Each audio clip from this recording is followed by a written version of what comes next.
എല്ലാവർക്കും നമസ്കാരം. SLC ഫിസിക്സിന്റെ എക്സാമിന് വേണ്ടിയുള്ള കുറച്ച് ഇമ്പോർട്ടൻ്റ് ആയിട്ടുള്ള ക്വസ്റ്റ്യൻസുകളാണ് നമ്മൾ ഇന്നിപ്പോൾ ഈ ഒരു വീഡിയോയിൽ ഡിസ്കസ് ചെയ്യാൻ പോകുന്നത്.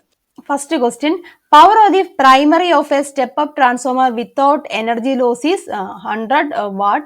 What is the power of the secondary ചോദിച്ചിട്ടുണ്ട്. ഊർജ്ജനഷ്ടം ഉണ്ടാകാത്ത ഒരു സ്റ്റെപ്പ് അപ്പ് ട്രാൻസ്ഫോമറിന്റെ പ്രൈമറിയിലെ പവർ 100 വാട്ട് ആണെന്നുണ്ടെങ്കിൽ സെക്കൻഡറിയിലെ പവർ എത്രയായിരിക്കും എന്നാണ് ചോദിച്ചിരിക്കുന്നത്. അപ്പൊ എത്രയായിരിക്കും? നമുക്കറിയാം, പവർ ലോസ് ഒന്നും ഉണ്ടാകുന്നില്ലെങ്കിൽ പ്രൈമറിയിലത്തെ പവറും സെക്കൻഡറിയിലത്തെ പവറും എത്ര തന്നെയായിരിക്കും? സെയിം തന്നെയായിരിക്കും, ഇല്ലേ? അപ്പൊ ഇവിടെ പറഞ്ഞിട്ടുണ്ട് പവർ ലോസ് ഒന്നും ഉണ്ടാകുന്നില്ല, പ്രൈമറിയിലത്തെ പവർ എന്ന് പറഞ്ഞിരിക്കുന്നത് 100 വാട്ടാന്ന് പറഞ്ഞിട്ടുണ്ട്. അപ്പൊ എങ്ങനെയാണ് സെക്കൻഡറിയിലത്തെ പവർ എങ്ങനെ തന്നെയായിരിക്കും? 100 വാട്ട് തന്നെയായിരിക്കും. മനസ്സിലായല്ലോ? 100 വാട്ട്. Then അടുത്ത ക്വസ്റ്റ്യൻ ആണ്, simple of A component used in electrical circuit is given below. വൈദ്യുത സർക്യൂട്ടുകൾ ഉപയോഗിക്കുന്ന ഒരു ഘടകത്തിന്റെ പ്രതീകമാണ്, സിമ്പിളാണ് ഇവിടെ കൊടുത്തിരിക്കുന്നത്. ഇത് ഏത് ഘടകത്തിന്റെ സിമ്പിളാണ്? ഇൻഡക്ടർ ആണ്, അല്ലെ? ഇൻഡക്ടർ, അല്ലെ? ഇൻഡക്ടറിന്റെ സിമ്പിളാണ്. Then what is the function of this component? ഇതിന്റെ ഫംഗ്ഷൻ എന്താണ്? സർക്യൂട്ടിലെ കറണ്ട് ഉണ്ട്, കറണ്ടിന്റെ ചേഞ്ചസിനെ ഒപ്പോസ് ചെയ്യുക എന്നുള്ളതാണ് ഒരു ഫംഗ്ഷൻ. പിന്നെന്താണ്? ആ സർക്യൂട്ടിലെ കറണ്ടിനെ അവിടെ നമുക്ക് റെഡ്യൂസ് ചെയ്യാനും ഉപയോഗിക്കാറുണ്ട്, അല്ലെ? അപ്പം ഇൻഡക്ടർ ആണ് ഉപയോഗിക്കുന്ന ഡിവൈസ്. അതിന്റെ ഫംഗ്ഷൻ പഠിക്കുക കേട്ടോ. Inductors are the coils used to oppose the changes in electric current in a circuit. അതായത് ഒരു സർക്യൂട്ടിലെ വൈദ്യുത പ്രവാഹത്തിൽ ഉണ്ടാകുന്ന മാറ്റങ്ങളെ എതിർക്കുന്ന കോയിലുകളാണ് ഇൻഡക്ടറുകൾ. Then they are used to reduce current in a circuit to the desired value without loss of power. സർക്യൂട്ടിൽ പവർ നഷ്ടം കൂടാതെ വൈദ്യുത പ്രവാഹം ആവശ്യാനുസരണം കുറയ്ക്കുന്നതിനാണ് ഇൻഡക്ടറുകൾ ഉപയോഗിക്കുന്നത്. മനസ്സിലായല്ലോ? അപ്പൊ ഇൻഡക്ടറിന്റെ ഫംഗ്ഷൻ ഏതെങ്കിലും ഒരെണ്ണം എഴുതുക കേട്ടോ. Then അടുത്ത question, angle between reflecting surfaces of two plane mirrors is 60 degree. How many images are formed in between them? രണ്ട് സമതല ദർപ്പണങ്ങളുടെ പ്രതിപതന തലങ്ങളെ 60 ഡിഗ്രി കോണളവിൽ ക്രമീകരിച്ചിരിക്കുന്നു. അവയ്ക്കിടയിലുള്ള ഒരു വസ്തുവിന്റെ പ്രതിബിംബങ്ങളുടെ എണ്ണം എത്രയായിരിക്കും? അല്ലെ? എന്ന് ചോദിക്കുന്നത് നമ്പർ ഓഫ് ഇമേജസ് കാണാൻ ഇക്വേഷൻ ഉണ്ട്. n ഈസ് ഈക്വൽ ടു എത്രയാണ്? 360 ഡിവൈഡഡ് ബൈ തീറ്റ മൈനസ് 1. ഇതാണ് നമ്മുടെ ഇക്വേഷൻ. തീറ്റ എന്ന് പറഞ്ഞിരിക്കുന്നത് അവിടുത്തെ ആംഗിൾ ആണ്, തന്നിട്ടുണ്ട്. എത്രയാണ്? 60 ഡിഗ്രി ആണെന്ന് പറഞ്ഞിട്ടുണ്ട്. അപ്പൊ എത്രയാണ്? 360 ഡിവൈഡഡ് ബൈ 60 മൈനസ് 1 എന്ന് വരും. ദാറ്റ് ഈസ് ഇത് ക്യാൻസൽ ചെയ്യാലോ. എത്ര വരും? 6 എന്ന് വരും. അപ്പം 6 minus 1 that is equal to 5. അപ്പൊ നമ്പർ ഓഫ് ഇമേജസ് എത്രയാണ്? 5 എന്ന് വരും. Then അടുത്ത ക്വസ്റ്റ്യൻ നോക്കാം. How to 3-pin plug ensure better safety in household electric circuit. ഗാർഹിക വൈദ്യുത സർക്യൂട്ടുകളിൽ 3-pin പ്ലഗുകൾ സുരക്ഷിത ഉറപ്പാക്കുന്നത് എങ്ങനെയാണ്? നമുക്കറിയാം 3-pin പ്ലഗ് ആണ് ഏറ്റവും സേഫ്റ്റി ആയിട്ടുള്ളത്. എങ്ങനെയാണ് അത് സുരക്ഷ ഉറപ്പാക്കുന്നത്? നോക്കുക. അത് എർത്ത് പിൻ ഉണ്ട്. 3-pin പ്ലഗിന്റെ പ്രത്യേകത അതിൽ എർത്ത് പിൻ ഉണ്ട്, അല്ലെ? The pin E of the 3-pin plug is contact with earth line and then connected with a body of the appliance. Then, if the body comes in contact with an electric connection, electricity flows to the earth through the earth wire. The flow of current to the earth through a circuit of low resistance increases the current. When heat generated in the fuse wire increases, the fuse wire melts and the circuit is broken. This will protect the instrument and the person. എന്താണ്? 3-pin പ്ലഗിലെ വലിയ പിൻ അതായതാണ് earth പിൻ ആണ്. അത് എർത്തുമായിട്ട് connect ചെയ്തിരിക്കും. ഈ earth പിൻ ഉപകരണത്തിന്റെ ലോഹച്ചട്ടക്കൂടുമായി ബന്ധിപ്പിച്ചിരിക്കുന്നു. Insulation തകരാർ മൂലം ഉപകരണത്തിന്റെ ബോഡിയിൽ വൈദ്യുതി എത്തുകയാണെങ്കിൽ വൈദ്യുതി എങ്ങനെയാണ്? എർത്ത് വയറിലൂടെ ഭൂമിയിലേക്ക് ഒഴുകുന്നു. അപ്പൊ എങ്ങനെയാണ്? റെസിസ്റ്റൻസ് അല്ലെങ്കിൽ പ്രതിരോധം കുറഞ്ഞ സർക്യൂട്ടിലൂടെ ഭൂമിയിലേക്കുള്ള വൈദ്യുതിയുടെ ഒഴുക്കിന്റെ തീവ്രത കൂടുകയും തന്മൂലം ഫ്യൂസ് വയറിൽ ഉത്പാദിപ്പിക്കപ്പെടുന്ന താപം വർദ്ധിച്ച് ഫ്യൂസ് വയർ ഉരുകുകയും ചെയ്യുന്നു. അതിന്റെ ഫലമായിട്ട് ഫ്യൂസ് വയർ ഉരുകി എന്ത് സംഭവിക്കും? വൈദ്യുതി ബന്ധം അവിടെ വിച്ഛേദിക്കപ്പെടുന്നു. അപ്പം ഇത് ഉപകരണത്തിന്റെയും അത് കൈകാര്യം ചെയ്യുന്ന ആളിന്റെയും സുരക്ഷ ഉറപ്പാക്കുന്നു. അപ്പൊ നമ്മൾ എപ്പോഴും കൂടുതലായിട്ട് കറണ്ട് ഉപയോഗിക്കണമെന്നുണ്ടെങ്കിൽ 3-pin പ്ലഗ് ഉപയോഗിച്ചിട്ടാണ് നമ്മൾ വർക്ക് ചെയ്യിപ്പിക്കേണ്ട ഡിവൈസുകൾ. അതാണ് ഏറ്റവും സേഫ്റ്റി എന്ന് പറയുന്നത്. പഠിക്കുക കേട്ടോ. അടുത്ത ക്വസ്റ്റ്യൻ ആണ് ചോദിച്ചിരിക്കുന്നത്. ചിത്രം നിരീക്ഷിക്കാൻ പറഞ്ഞിട്ടുണ്ട് കേട്ടോ. എയറും ഗ്ലാസും ആണ് ഇവിടുത്തെ മീഡിയം എന്ന് പറഞ്ഞിരിക്കുന്നത് കേട്ടോ. നോക്കുക, ഗ്ലാസ്സിൽ നിന്നും എയറിലേക്കാണ് കേട്ടോ റേ പോകുന്നത് കേട്ടോ. ആദ്യത്തേൽ ഒരു 30 ഡിഗ്രി ഉണ്ട്, രണ്ടാമത്തേന് 42 ഡിഗ്രിയാണ്, മൂന്നാമത്തേന് 45 ഡിഗ്രിയാണ്. How much is the critical angle of glass? Critical angle of glass, critical angle എന്ന് പറഞ്ഞിരിക്കുന്നത് എങ്ങനെയാണ്? ഈ ആംഗിൾ 90 ഡിഗ്രി ആകുന്നതല്ലേ ക്രിട്ടിക്കൽ ആംഗിൾ എന്ന് ഉദ്ദേശിക്കുന്നത്. അതിന് കറസ്പോണ്ടിങ് ആയിട്ടുള്ള ആംഗിൾ ഓഫ് ഇൻസിഡൻസിനാണ് ക്രിട്ടിക്കൽ ആംഗിൾ എന്ന് പറഞ്ഞിരിക്കുന്നത്. അപ്പൊ ഇവിടെ ഏതാണ്? ഇതാണ് 90 ഡിഗ്രി ആണ്. അപ്പൊ 42 ആണ് ക്രിട്ടിക്കൽ ആംഗിൾ എന്ന് പറഞ്ഞിരിക്കുന്നത്. What is mean by critical angle? Definition എഴുതുക കേട്ടോ. Identify the figure showing total internal reflection. Total linear reflection കാണിക്കുന്ന ഫിഗർ ഏതാണ്? ആ ഫിഗർ സി ആണ്. ക്ലിയർ ആയല്ലോ? അപ്പം ക്രിട്ടിക്കൽ ആംഗിളിന്റെ ഡെഫിനേഷൻ ഒക്കെ എഴുതണം കേട്ടോ. 42 ഡിഗ്രിയിലാണ് ക്രിട്ടിക്കൽ ആംഗിൾ എന്ന് നമ്മൾ പറഞ്ഞു. എന്താണ് critical angle? When a ray of light passes from a medium of higher optical density to that of a lower optical density. Important ആയിട്ടുള്ള ഒരു കാര്യമാണ്. ലൈറ്റ് പാസ് ചെയ്യുന്ന എങ്ങനെയാണ്? ഹയർ ഒപ്റ്റിക്കൽ ഡെൻസിറ്റിയിൽ നിന്നും ലോവർ ഒപ്റ്റിക്കൽ ഡെൻസിറ്റിയിലേക്ക് വേണം റേ ഓഫ് ലൈറ്റ് പാസ് ചെയ്യാൻ. The angle of incidence at which angle of refraction becomes 90 degree കേട്ടോ. The angle of incidence at which angle of refraction 90 degree ആണ്. That particular angle of incidence ആണ് critical angle എന്ന് പറയുന്നത്. Definition പഠിക്കുക, എഴുതുക കേട്ടോ.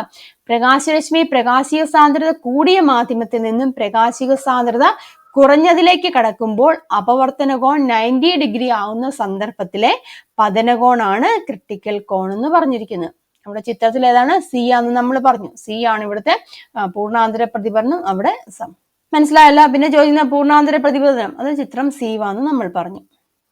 അടുത്ത ക്വസ്റ്റ്യൻ നോക്കാം. എന്താണ്? An object of height 6 centimetre is placed at a distance of 8 centimetre in front of a concave mirror. A real image is formed at a distance of 16 centimetre from the mirror. Calculate the magnification of the image. Calculate the height of the image.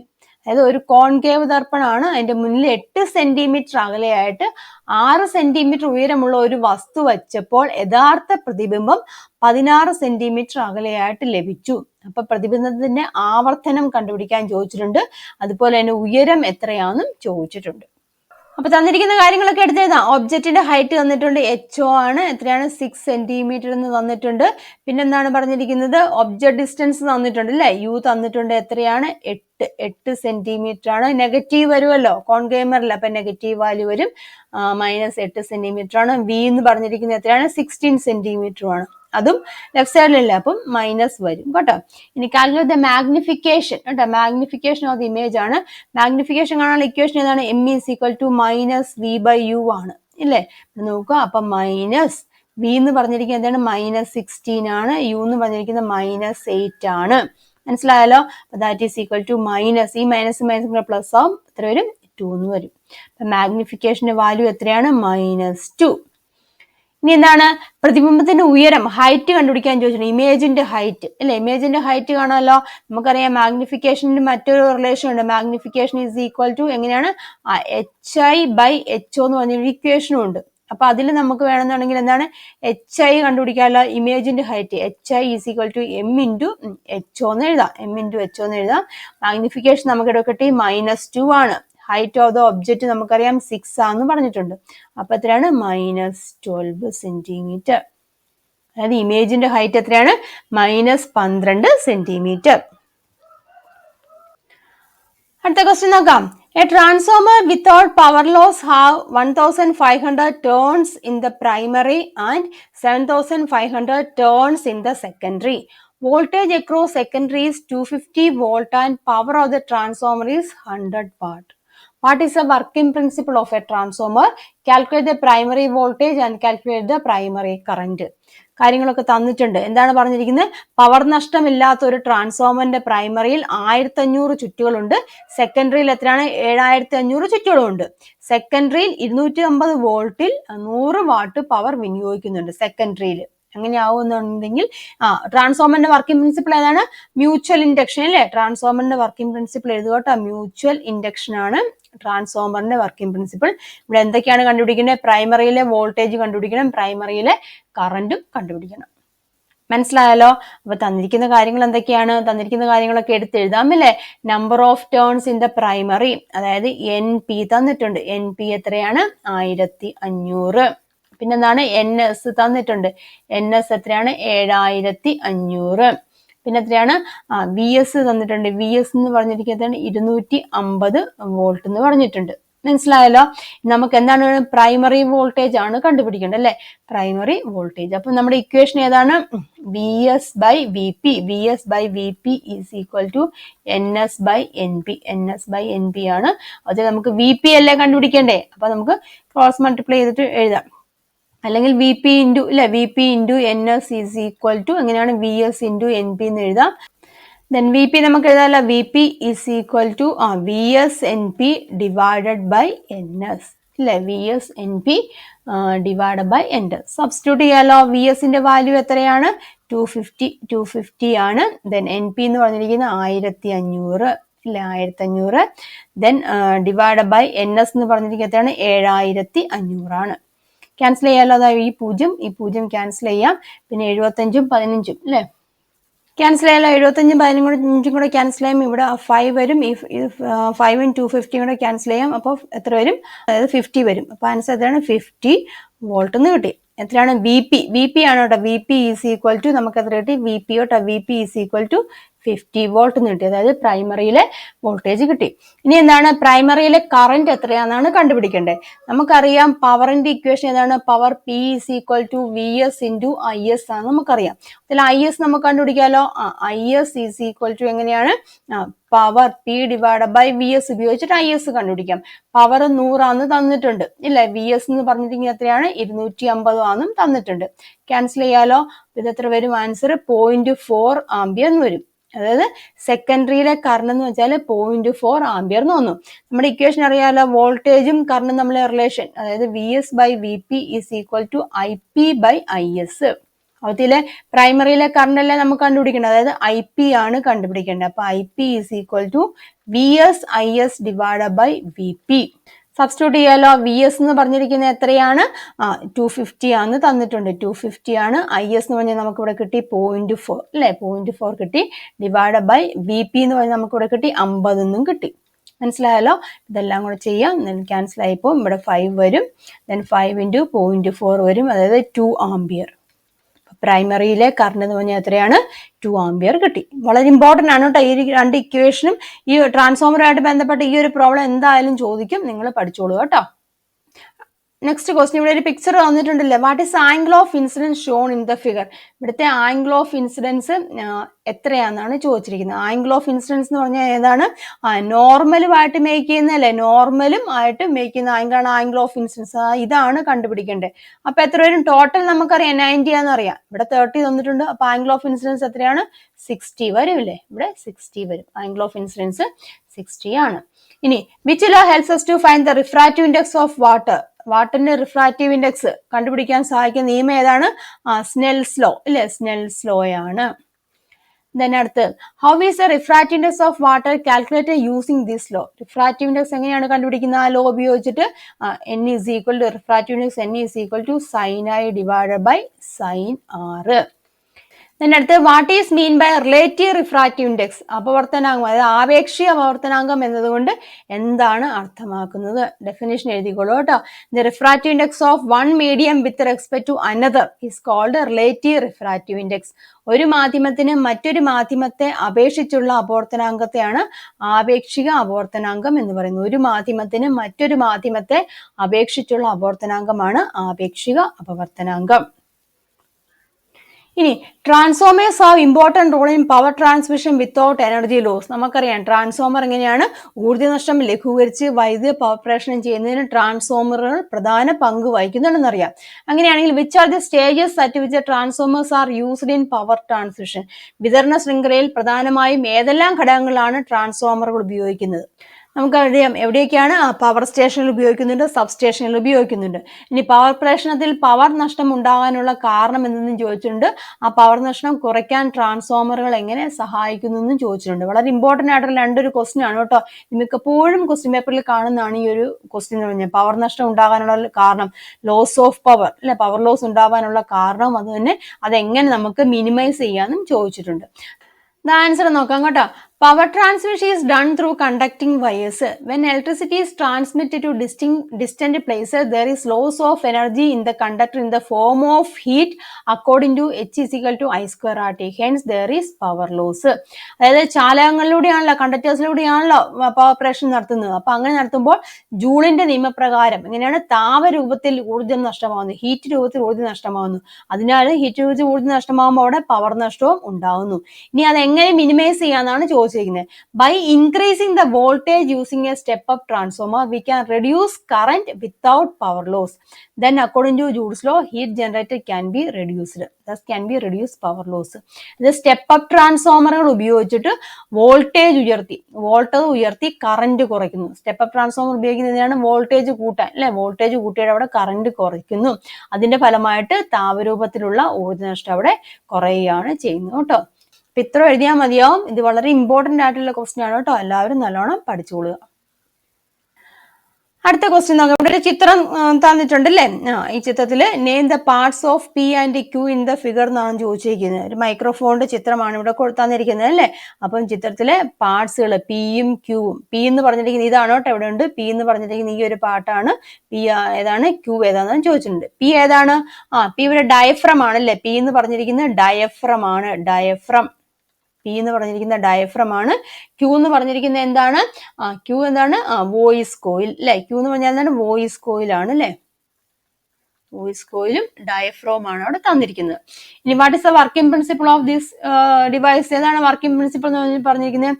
Electromagnetic induction, അതായത് വൈദ്യുതകാന്തിക പ്രേരണമാണ് ഇവിടുത്തെ working principle.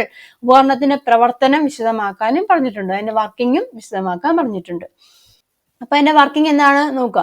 The voice coil is situated in a magnetic field. The diaphragm is connected to voice coil, vibrates in accordance with the sound waves falling on it. As a result, electric signals corresponding to the sound waves are generated in the voice coil. In the microphone, mechanical energy is converted into electrical energy. കാന്തിക മണ്ഡലത്തിൽ സ്ഥിതി ചെയ്യുന്ന voice coil അതിനോട് ബന്ധിച്ചിരിക്കുന്ന ഡയഫ്രത്തിൽ പതിക്കുന്ന ശബ്ദതരങ്ങൾക്ക് അനുസൃതമായി കമ്പനം ചെയ്യുന്നു. അതിന്റെ ഫലമായിട്ട് വോയിസ് കോയിലിൽ എന്ത് സംഭവിക്കുന്നുണ്ട്? ശബ്ദത്തിനനുസൃതമായി വൈദ്യുത സിഗ്നലുകൾ ഉണ്ടാവുന്നു. അപ്പൊ മൈക്രോഫോണിൽ എങ്ങനെയാണ്? മെക്കാനിക്കൽ എനർജി എന്തായിട്ട് മാറുകയാണ് ചെയ്യുന്നത്? വൈദ്യുതോർജ്ജമായിട്ട് അങ്ങനെ മാറുകയാണ് ചെയ്യുന്നത്. അപ്പൊ ഇതാണ് വർക്കിംഗ് ഓഫ് മൈക്രോഫോൺ. അതിന്റെ വർക്കിംഗ് പ്രിൻസിപ്പിൾ ഏതാണ്? വൈദ്യുതകാന്തിക പ്രേരണം, ഇലക്ട്രോമാഗ്നറ്റിക് ഇൻഡക്ഷൻ ആണ് അതിന്റെ വർക്കിംഗ് പ്രിൻസിപ്പിൾ. പഠിക്കുക കേട്ടോ. അടുത്താണ് ഇവിടെ ഒരു ചിത്രം തന്നിട്ടുണ്ട് കേട്ടല്ലേ? എന്താണ്? Name the device Sean in the figure. ഇവിടുത്തെ ഉപകരണം ഏതാണ്? ഏത് തരത്തിലുള്ള ട്രാൻസ്ഫോമർ ആണ്? സ്റ്റെപ്പ് അപ്പ് ട്രാൻസ്ഫോമർ ആണ് അല്ലേ? സ്റ്റെപ്പ് അപ്പ് ട്രാൻസ്ഫോമർ ആണ്. പ്രൈമറി കോയില് നമ്പർ ഓഫ് ടേൺസ് ഉണ്ട്. അപ്പൊ ഏതാണ്? സ്റ്റെപ്പ് അപ്പ് ട്രാൻസ്ഫോമർ ആണ്. സ്റ്റെപ്പ് അപ്പ് ട്രാൻസ്ഫോമർ ആണ്. ഈ ഉപകരണത്തിന്റെ പ്രവർത്തന തത്വം എന്താണ്? മ്യൂച്വൽ ഇൻഡക്ഷൻ അല്ലെ? പ്രവർത്തന തത്വം എന്ന് പറഞ്ഞിരിക്കുന്നത് ഏതാണ്? മ്യൂച്വൽ ഇൻഡക്ഷൻ ആണ് കേട്ടോ. മ്യൂച്വൽ ഇൻഡക്ഷൻ ആണ് പ്രവർത്തന തത്വം. ഇതിൽ സെക്കൻഡറി ആയി കനം കൂടിയ കോയിൽ ചുറ്റിയിരിക്കുന്നു. തിക്നെസ് കൂടിയ വയർ ഉപയോഗിക്കാൻ കാരണം എന്താണ്? സെക്കൻഡറിയിൽ നമുക്കറിയാം അവിടെ കറണ്ട് കൂടുതലാണ് അല്ലെ? കറണ്ട് കൂടുമ്പോൾ എന്ത് സംഭവിക്കുന്നത്? അത് ഉരുകി പോകാനുള്ള ചാൻസ് ഉണ്ട്. അപ്പം കറണ്ട് കൂടുമ്പോൾ എന്താണ്? അവിടെ താപത്തിന്റെ അളവും കൂടുന്നുണ്ട്. മനസ്സിലാവുന്നുണ്ടല്ലോ? അപ്പൊ അതുകൊണ്ടാണ് അവിടെ തിക്നെസ് കൂടിയ വയർ ഉപയോഗിക്കാൻ കാരണം. തിക്നെസ് കുറഞ്ഞാണെങ്കിൽ എന്താണ്? ഉരുകിപ്പോവും. ക്ലിയർ ആയല്ലോ? അപ്പൊ എന്താണ്? Since secondary coil carriers more current, according to Joule's law more heat is produced. It will leads to melting of wire. In order to prevent burning of the wire, thick copper wire are used at the secondary coil എങ്ങനെയാണ്? കട്ടി കൂടിയ കമ്പിച്ചിരി ഉപയോഗിക്കാൻ കാരണം എന്താണ്? സെക്കൻഡറിയിൽ കൂടുതൽ വൈദ്യുതി പ്രവഹിക്കുമ്പോൾ അവ ഉരുകിപ്പോകാനിടയുണ്ട്. അപ്പൊ ജൂളിന്റെ നിയമപ്രകാരം എങ്ങനെയാണ്? വൈദ്യുതി കൂടുമ്പോൾ താപത്തിന്റെ അളവും കൂടുന്നുണ്ട് അല്ലെ? ഹീറ്റ് കൂടുന്നുണ്ട്. അപ്പൊ എന്താ സംഭവിക്കും? അത് ഉരുകി പോകാൻ ചാൻസ് ഉണ്ട്. അതുകൊണ്ടാണ് തിക്നെസ് കൂടിയ വയർ സെക്കൻഡറിയിൽ ഉപയോഗിക്കാൻ കാരണം. മനസ്സിലായല്ലോ?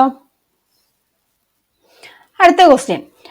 Different types of mirrors are used in our daily life. നമ്മുടെ നിത്യജീവിതത്തിൽ വിവിധ തരത്തിലുള്ള ദർപ്പണങ്ങളൊക്കെ ഉപയോഗിക്കുന്നുണ്ടല്ലോ. Which type of mirror is used as a reflector in the headlight of a vehicle?